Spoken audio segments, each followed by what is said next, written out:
गांव में ये आर्य समाज की जो हवन यात्रा चल रही है वहाँ पहुँचे हैं हम। ये आर्य समाज के स्वामी जी हैं, वो हवन करते हैं नित्य सुबह और शाम। पहले तो शायद सुबह सुबह करते थे, आजकल शाम को भी दोनों टाइम। वो भाई साहब बता रहे हैं कि दोनों टाइम करते हैं।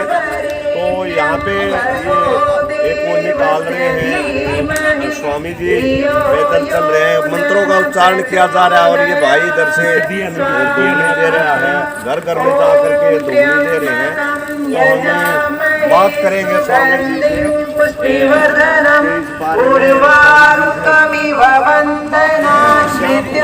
हवन करते हैं और पूरे गांव में घूमनी जो बोलते हैं, जिससे वातावरण शुद्ध होता है। हमारे महापुरुष, हमारे वैदिक के लोग जो मानते थे घरों में डेली हवन यज्ञ होता था, आजकल वो कम हो गया है। तो उसकी वजह से हमारा भी कहीं ना कहीं और आर्य समाज का ये मानना है कि वातावरण प्रदूषित हो गया है। वातावरण शुद्धि के लिए स्वामी जी तो हम बात करते हैं। स्वामी जी नमस्ते। क्या नाम स्वामी जी, नाम बताइए पहले। मेरा नाम स्वामी आदित्य वैश है और अच्छा। मैं आर्य समाज का कार्यकर्ता हूँ। अभी फिलहाल हम की टोली में अपनी मुहिम में लगे हुए हैं। तो स्वामी जी ये काम कितने दिन से कर रहे हैं आप? आज 14वां दिन है इसी गांव में, और ये सिर्फ इस गांव में नहीं, 52 गांव में ये कार्यक्रम चल रहा है अभी आर्य समाज का। आर्य समाज का, और ये यज्ञ का ही कार्यक्रम चल रहा है।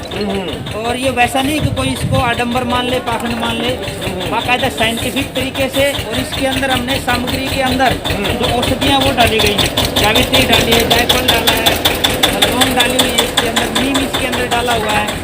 बहुत सी सामग्री के अंदर औषधियाँ डाली गई हैं जो इस वातावरण को शुद्ध करने के लिए। आपको मैं छोटी सी जानकारी दे दूं, बहुत कम लोगों को यह जानकारी है। यदि साधारण जो अपनी देसी गाय होती है उसके घी को सामान्य आग के ऊपर डालते हैं तो उसमें फॉर्मल्डिहाइड गैस पैदा होती है। फॉर्मल्डिहाइड गैस इतनी उपयुक्त गैस होती है, जहाँ जहाँ जिस क्षेत्र में वो जाती है वो विषाणुओं से रहित हो जाता है।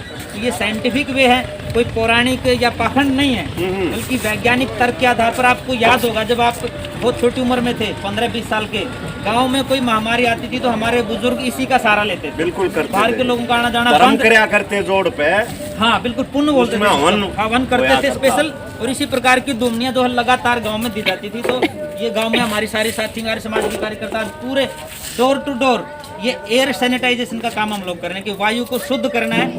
वायु शुद्ध रहेगी, सांस लेने में तकलीफ नहीं होगी, तो मुझे लगता है कि कोरोना जैसी बीमारियों से लड़ने में ताकत मिलेगी। स्वामी जी बेसिकली भी गाय का हम सुना करते कि मूत्र से, गोबर से लेकर के और मरने तक का उसका जो मांस, चमड़ाई, वो कितनी साइंटिफिक तरीके से क्या क्या फायदे हैं ये लोगों को बताएं आप, और उनको प्रेरित करें कि गाय का पालन ज्यादा से ज्यादा करें। आपको पता ही है, आर्य समाज के अलावा दूसरी तीसरी संस्था आपको नहीं मिलेगी जो गाय के बारे में बोलती होगी।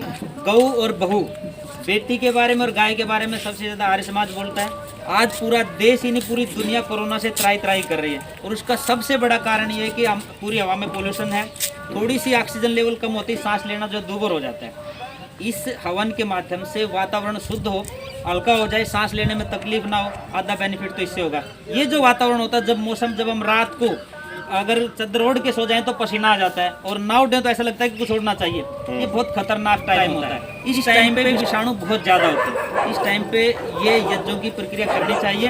और मेरे पास बहुत से इनपुट हैं, भारत भी और भारत के अलावा भी। दक्षिण अफ्रीका में ये चल रहा है, पोलैंड में इस तरह की। मेरा एक सवाल है, आप सरकार से मांग कीजिए। सरकार ने जैसे मास्क को जरूरी कर दिया, 2 गज की दूरी जरूरी कर दी, घरों में रहना मजबूरी कर दी, ऐसे ही गाय का पालन जरूरी क्यों नहीं करती सरकार? मुझे लगता है कि ये सरकार इसी नारे के ऊपर बनी है जो आपने कहा है। बिल्कुल। और उसके बावजूद भी वो नहीं करती है तो जनता क्या करे? फुल फ्लैज मेजोरिटी में एक सरकार, गाय के नाम पर राजनीति की सारी उम्र। स्वामी जी 2 मुद्दों पे सरकार आई है, माफ करना, ये राजनीति नहीं कर रहा मैं, ये इससे कोरोना से जुड़ी हुई बातें मैं आपसे कर रहा हूँ कि और आर्य समाज ने भाजपा का समर्थन भी किया था, गौ माता के नाम पे और राम मंदिर के नाम पे। राम जी का तो जैसे रजिस्ट्रेशन ही करवा रखा हो भाजपा ने, क्योंकि राम जी तो है ही नहीं का और किसी का है ही नहीं। दूसरी बात स्वामी जी, आप लोगों ने, आपका मतलब मेरा आर्य समाज ने खुल के समर्थन किया था भाजपा का, तो आर्य समाज का फर्ज भी बनता है कि उन पर दबाव डाले कि वो गौ माता की जो ब्रांड माटी, रेरे माटी गौओं की आज हो रही है। मैं शहर में रहता हूँ तो आप पॉलीथीन खा करके गौवें गुजारा करिए स्वामी जी, ये एक दयनीय स्थिति है। इसके लिए आर्य समाज क्या सबसे कदम पहले उठाए? तो जो कहते हैं कि जो आग लगी है ना उसको बुझाने का काम है। ठीक है फिलहाल जी। हम लोग कोरोना से जूझ रहे हैं, पूरा बिल्कुल। देश, आप सभी जानते हैं टिटोली में 40 से ज्यादा लोगों को हमने खोया है यहाँ पे। बिल्कुल। और दुखद बात यह है कि कल आपने बयान सुना होगा हमारे स्वास्थ्य मंत्री जी का, वो कहते हैं कि ये सब अफवाह है, टिटोली में कोई मौतें नहीं हुई, सिर्फ 4 मौत हुई हैं। मैं कहना चाहता हूँ यदि आप इंसान हैं, आइए एक बार टिटोली में और बिलखते हुए लोगों को देखिए। अगर आपकी रूह ना कांप जाए तो आपको मैं कहूँगा, एसी ऑफिस में बैठ करके बयान देना आसान होता है, लेकिन पब्लिक में आकर के जब कुछ हम लोग निकलते हैं, आप आश्चर्य करेंगे। आज से 4 दिन पहले तक के जितने भी कोरोना पॉजिटिव हमारे गांव में है, जो परसेंटेज है 22 से 23% है, 12,000 की आबादी है, 2,000 से ज़्यादा लोग कोरोना पॉजिटिव मिलेंगे यदि A to Z हर आदमी का जो है यहाँ पर टेस्ट किया जाए तो। परंतु सरकार बड़ी चालाक है, 4 दिन से कोविड सेंटर खुला हुआ, आप देख करके आना वहाँ पे। हमने खबर लगाई है जी, कुछ भी नहीं है वहाँ सिर्फ पे। बेड है, ऑक्सीजन के ऊपर लॉक लगा हुआ है। और आप आश्चर्य करेंगे वहाँ जो डॉक्टर है वो आयुर्वेद का डॉक्टर है बेचारा, जिसको कल आए थे हम, कल तो एक डॉक्टर बैठा भी था, आज तो वो डॉक्टर भी नहीं था, वो कुछ जो भी कल नहीं जो था। डॉक्टर बैठे हुए थे वो आयुर्वेद के डॉक्टर हैं। अच्छा अच्छा। एलोपैथी के नहीं। तो ये स्वामी जी हमें चाहेंगे कि आर्य समाज ये इस जनता की सुरक्षा के लिए सरकार से भी गुहार लगाए कि गौ पालन पे ज़्यादा से ज़्यादा जोर दे। इसलिए स्वामी जी आपका बहुत बहुत धन्यवाद। धन्यवाद आपका।